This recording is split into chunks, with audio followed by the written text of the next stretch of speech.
Okay, mtazamaji wa Kemgongo TV, karibu ndani ya kipindi cha Sport Kick, lakini tukushukuru wewe ambaye bado umesalia nasi, umejaliwa utu na utulivu wa kusalia na Kemgongo TV. Lakini kwa wewe ambaye ni mara yako ya kwanza unaungana nasi, basi nakukumbusha cha msingi, subscribe ili wewe wa kwanza kupata kile ambacho kinaendelea hapa. Karibu ndani ya kipindi cha michezo kinachoangazia kile ambacho kimeshika hatamu hasa ndani ya mipaka ya Tanzania, na hapa nyumbani tunagusia mambo mengi sana. Miongoni mwa vitu ambavyo tutavizungumza hapa ni pamoja na sakata la mwalimu wa kikosi cha Kinondoni Manispor, na mzungumzia Maximo ambaye pengine muda wote tukasikia amefutwa kazi kutokana na mwenendo mbaya akiwa na kikosi hicho cha Wanakino Boys. Lakini nje na hapo tutapiga jicho kuangalia afya ya mchezaji wa kikosi cha Young Africans ambaye alikuwa ameitwa kwenye kikosi cha timu ya taifa Tanzania, lakini alipofika airport baada ya kuwepo kwa maongezi yake na wataalamu wa afya, akasema haina haja ya kusafiri na timu ya taifa ya Tanzania kutokana na afya yake kutokuwa vizuri. Na mzungumzia Ibra Baka ambaye amerejea na kuachana kwenda na Stars katika nchi ya Misri kwenye mchezo dhidi ya Kuwait. Tutazungumzia hapo kwa uzuri. Kwa niaba tu ya mwenzangu hapa, mchambuzi wa masuala ya kabumbu, na mzungumzia Damian Haule, mimi ni Charles Fabian, tuko tayari kukujuza kuhusiana na masuala ya kimichezo. Damian, siku nyingine, mambo mengine, habari ya uzima? Tunashukuru, tuwazima. Tuko salama, tuko nganga. Sijui wewe bwana. Mimi niko poa na niko vizuri kwa ajili ya kumjuza mtazamaji wa Kemgongo TV habari za kimichezo kwa uzuri kabisa. Sawa.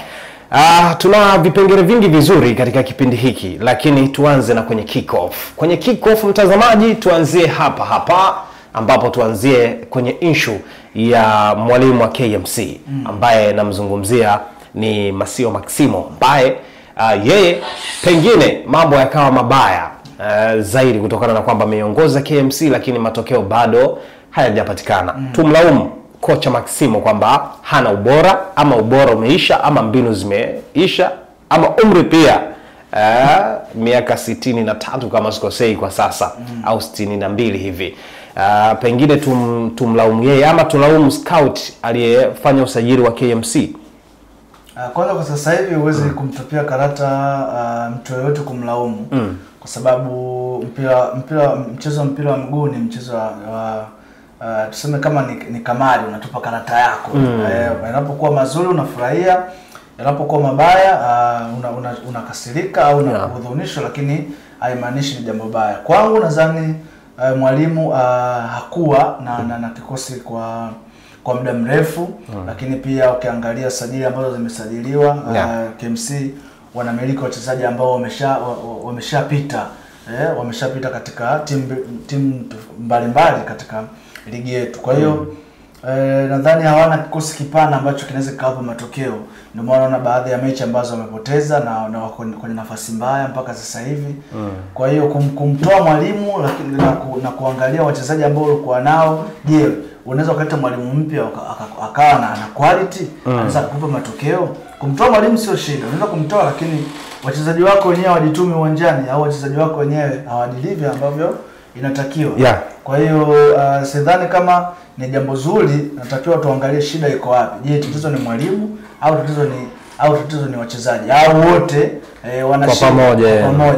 Kwa hiyo ukijua hilo kwanza, inakupa picha nzuri ya kuangalia mwalimu ambaye anaweza akafiti kwenye mipango yenu. Lakini kwa mwalimu Maximo ameifundisha Tanzania timu ya taifa, anajua namna ya wachezaji wa Tanzania jinsi wanavyocheza, anaelewa slogan ya timu za taifa, za timu za klabu hizi kutoka Tanzania. Kwa hiyo nadhani kama wamefikia makubaliano hao au watafikia kumfuta kazi, wanatakiwa pia wajiulize, huyo ambaye anakuja anaweza akatusaidia kutokana na wachezaji ambao tuko nao au la. Kumekuwa na kwenye soka la kisasa tulizungumzie hasa kwenye soka la kisasa hasa wenzetu ambao kidogo wako mbele zaidi yetu, wao wamekuwa na kautaratibu fulani kwamba kama wanatamani kocha fulani aje kufundisha kikosi chao msimu unaokuja, wanampa nafasi kupendekeza wachezaji ambao atakuwa nao kwenye msimu huo, ama wachezaji ambao wanaona kwamba hawana fit. Lakini kwa Maximo imekuwa tofauti, kwa sababu Maximo amekuja sawa, lakini hajapendekeza yeye wachezaji waliopo kabisa. Inaweza ikawa sababu ambayo inaiathiri na kuitesa KMC kwa sasa, kwamba si chaguo la mwalimu kwa moja. Tunaona wachezaji wazuri wapo pale ambao wana uzoefu. Baraka Gamba Majogoro ambaye ameshawahi kupiga KMC kwanza, hapo akaenda, alikuwa biashara kama sikosea, akaenda Afrika Kusini. Tuna Ibrahim Wajibu Migomba, Simba, Yanga, Azam amecheza, Dodoma pia. Lakini yuko pale, unamwona hata hapati namba kwa mara. Unaona kama si chaguo la mwalimu. Hiki cha kutokuchaguliwa na mwalimu kucheza kwenye mechi ama kucheza kwenye msimu unaofuata ama maandalizi ama hii scout ambayo mwalimu hajashiriki, inaweza kuwa sababu ambayo inawatesa KMC kwa sasa hivi. Inaweza kuwa ni moja ya sababu ambayo inawatesa, kwa sababu mipango ya msimu mzima inapangwa kabla msimu hujaanza. Kwa hiyo mwalimu anatakiwa kusajiliwa mapema, kuangaliwa ni kwa namna gani yeye anapendekeza majina ya wachezaji ambao anaweza kufanya nao kazi. Sasa wachezaji wakiwa umesajiliwa, wameshafika kwenye timu na wewe ndio ukaja ukaletwa, it means kwamba hapo na baadhi ya machaguo ambayo wewe hujapendezwa nayo na hujashiriki katika kuamua na kufanya maamuzi. Kwa hiyo nadhani inaweza ikawa ni sababu kubwa ambazo inatesa sana vilabu vyetu vya Tanzania, inatesa sana vilabu vya Afrika, kwa sababu tunaona kwenye nchi ambazo zimeendelea kocha au meneja anawasili kwenye kikosi, lakini anakuwa pati ya kupendekeza majina ya wachezaji ambao anawataka na wataingia kwenye mfumo wake. Kwa hiyo hiyo inaweza kuwa ni moja ya sababu kubwa ambayo inarudisha nyuma KMC. Lakini nature ya mwalimu, mimi nadhani ni mwalimu mzuri ambaye anaweza akapata matokeo. Labda wangempa muda zaidi wa kuangalia, au labda akamuuliza, au labda unapendekeza labda mchezaji gani anaweza akaongea kwamba bwana, mimi kuna wachezaji ambao nawahitaji, nipeni, alafu muone baada hapo itakuwaje. Ila kwa sasa nadhani itakuwa kwenye dirisha dogo. Kwenye dirisha dogo, kwa sababu kwa sasa hivi ukisema ujaribu kuwaza mapema hii sasa hivi inakuwa ngumu, kwa sababu si muda sahihi wa ingizo kwa mchezaji. Tukisalia hapo kwa Wanakino Boys KMC, tutazame tena kwenye engo nyingine kuhusiana na timu hii. Timu ndogo hizi hasa zimekuwa zikizungumzwa kwenye mitazamo mingi na wadau wa soka, wachambuzi, lakini na kwenye issue ya mitandao ya kijamii kumekuwa kuzungumzwa vitu vingi. Kumekuwa kuzungumzwa kwamba hizi timu ambazo ni za daraja la chini ama la kati, hizi unazungumzia KMC, Dodoma, Coastal na zingine, wakikutana na timu ambazo ni kubwa, wanatumia muda mrefu na mkubwa wa kujiandaa. Ndio maana unaona wanaonyesha ushindani mkubwa. Angalia KMC iliocheza na Yanga dakika 45 za kwanza. Kwanza wengi walikuwa wanafikiria pengine taisha 0-0 ama sare yoyote ama kufungwa KMC goli moja au mawili basi. Hii inaweza kawa sababu kwamba timu hizi ndogo huwa zinajiandaa sana zinapokutana na timu kubwa, lakini hazijiandai vya kutosha zinapokutana na timu za kawaida. Hii inaweza kawa sababu, kwa sababu kujaribu kuangalia timu ambazo wamekutana nazo, amekula 3 mbele ya Mbeya City KMC kama sikosei, lakini amebahatika kuifunga, ilikuwa Dodoma mechi ya kwanza. Kwa hii kauli ambayo inazungumzwa, kunaweza kukawa na ukweli ndani yake kwamba wanapania timu kubwa, halafu za kawaida wanafanya maandalizi ya kawaida. Ni kweli. Ni kweli. Unapofanya maandalizi, kwanza unaingia upepo. Unaingia upepo kwa nini? Unaingia upepo kwa sababu viongozi, mashabiki na wanachama lazima waingize upepo wachezaji na viongozi kwamba tunaikaribia mechi kubwa. Tunacheza na Simba, tunacheza na Yanga. Kwa hiyo tunatakiwa tupate maandalizi makubwa, tujiandae vizuri kuweza kuface huo mchezo. Kwa maandalizi yanakuwa makubwa, hata ahadi zinakuwa nyingi. Bonus zinakuwa nyingi kwenye mechi kama hizi. Kwa hiyo watu wanaingia na nguvu, watu wanaingia na hali ile ya kutaka bonus, wanaingia na hali ya kutaka vitu ambavyo wameahidiwa na viongozi wao. Kwa hiyo kila mtu anataka pia kujionyesha, na tusisahau kwamba unapocheza Simba na Yanga katika michezo ya ndani, pale unaingia sokoni, unajitangaza. Kwa hiyo hata mawakala pia na wasimamizi wa wachezaji wanamwambia kabisa kwamba bwana tunacheza na Simba au bwana tunacheza na Yanga, lakini angalia nenda kaonyeshe kiwango, kwa sababu hakuna ambaye apende kucheza Simba wala kucheza Yanga, hakuna ambaye apende kucheza katika timu hiyo. Kwa hiyo anaamini kwamba anapocheza na timu hizi mbili, basi akicheza vizuri, akionekana, yeye itamsaidia kujibrand na kujiuza katika soko la mpira. Kwa hiyo inakuwa ni mikakati na mipango ambayo imeshapangwa na mawakala, mipango ambayo imepangwa pia na viongozi wa timu hizo katika za daraja la kati, tunazungumzia KMC kama Coastal Union, JKT pia. Kwa hiyo wanapokutana na timu hizi kubwa mbili majanti, hawa wawili wanakamia, wanacheza kwa hari, unaona kabisa huu mchezo ni tough. Hata kupata matokeo unaona. Kipindi cha kwanza KMC na Yanga juzi uliona jinsi walivyokuwa wanacheza. Wamecheza kwa nguvu, kwa hari, na wakaondoka moja kipindi cha kwanza. Lakini pia mechi nyingine ambayo walicheza JKT na Simba kule Mbweni, tuliona pia kipindi cha kwanza jinsi kilivyokuwa. Ilikuwa ngoma ngumu. Watu wakaondoka pia kipindi cha kwanza bila matokeo yoyote ya kuruhusu goli, wakaondoka bila, yani 0-0. Kwa hiyo nadhani wanajiandaa vizuri sana inapokuja swala la kucheza na Simba na Yanga. Ndio maana unakuta kuna baadhi ya wachezaji baada ya mechi hizi mbili, baada ya msimu kuisha, unaona watu wanapata usajili, wanasajiliwa na Simba na Yanga. Lakini kwenye mechi nyingine timu za madaraja yao, wakikuta kama KMC anacheza na Coast au KMC na JKT au KMC na Dodoma Jiji, unakuta uchezaji wao ni wa kawaida tu, wakamii wanacheza kawaida, maandalizi yanakuwa kawaida, hata bonus hamna. Labda ingekuwa ni mechi labda ya kushuka daraja, mechi ya mwisho, playoff ile, ndio unakuta ahadi zingekuwa nyingi. Kwa hiyo mimi nadhani kuna vitu ambavyo vinatetewa zaidi na wanapokutana na timu hizi kubwa mbili, ukizungumzia ahadi. Lakini hizi timu za daraja lao, viongozi nadhani hawaweki bonus, ndio maana wanacheza katika hali ya kawaida. Okay.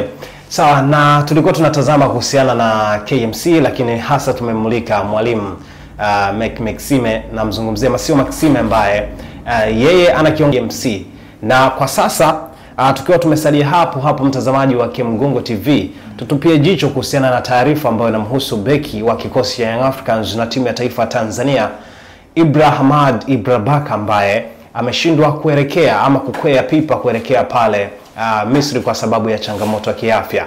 Na baada ya hapo ameonekana kirejea pale maeneo ya ameelekea kwenye timu yake ya Young Africans kwa ajili ya kuendelea na mazoezi ya timu hiyo kwa ajili ya kujiwinda na michuano ya klabu bingwa, hasa katika hatua ya makundi. Tumzungumzie hapo Damiano vizuri. Ibrabaka amekosekana kwenye kikosi ambacho kilikuwa na mabeki wengi. Niliwataja kwa haraka tukapata mabeki 6. Lakini kwa sasa hivi tuseme tumesalia na mabeki 5 ama 6. Hii inaweza, ama kukosekana kwa Baka inaweza kaathiri kwa kiasi fulani mchezo huu, ama ikaathiri fulani eneo la ulinzi. Amekuwa akicheza vizuri na mwenzake Job na kuaminiwa akiwa na Yanga, lakini hata Stars inaweza kaiathiri kwa kiasi chake, ama mambo yanaweza kuwaja hapa kwenye mchezo unaofuata dhidi ya Kuwait. Kwa uchezaji wa Baka anacheza vizuri. Ibrahim ni mmoja wa wachezaji wazuri ambao wanacheza vizuri. Ukiangalia misimu yake 3 mpaka 4 hapo nyuma, ni moja ya mabeki ambaye wameisaidia Yanga kutoa ubingwa.